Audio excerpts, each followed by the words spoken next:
always say to everybody, it's like, everybody's a nerd.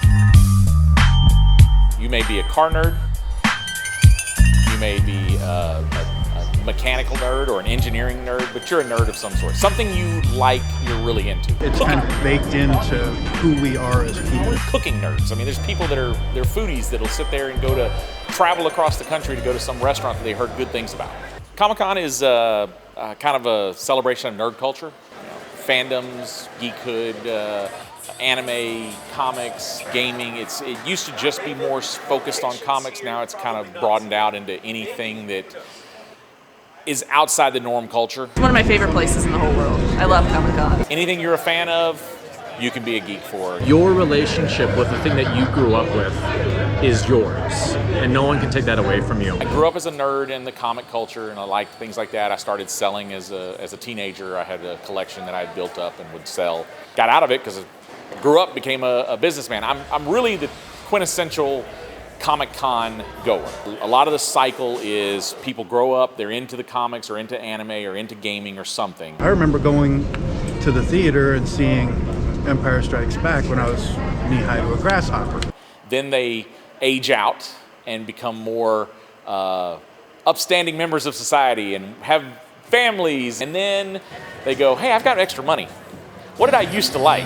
Let me get my kids into this. Let me show them what it is. And it starts the cycle. So that's where I'm at. I was on that second part of that cycle. Here we go again. I didn't know the impact that it would have. It takes time to see all the different people. It was a 12-year-old kid in here who knew about the game. He knew the line says his favorite game. He wasn't even born when that game came out. So at the time that I did it, no, I had no idea that it would be such iconic as it is. Comics and anime and manga have done more to reach the normal kids growing up than TV does. Teen Angst was the original storyline of Spider-Man. I mean, it's about a teenager that was, figuring out that he had all these new powers and everything. I mean, everybody bonded with that. So comic books, where you have this recurring thing, they treat kids more like adults, where they have awareness of storylines. They know more about what's going on. Pop culture is always changing.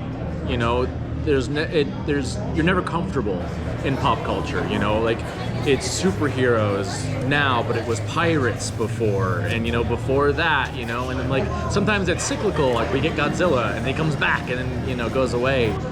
But nostalgia is personal. You feel like it belongs to you. Nostalgia belongs to you. Pop culture sort of belongs to everybody. Yeah. It like changes as it goes. Yeah, I could agree with that. Like they intersect, but they're not the same thing. I like the smaller cons like this. It's much more hands-on. With a small con like this, it's much more sociable. You can have a conversation quickly. You're not going to get that at a big show. That's why I like the smaller shows like this.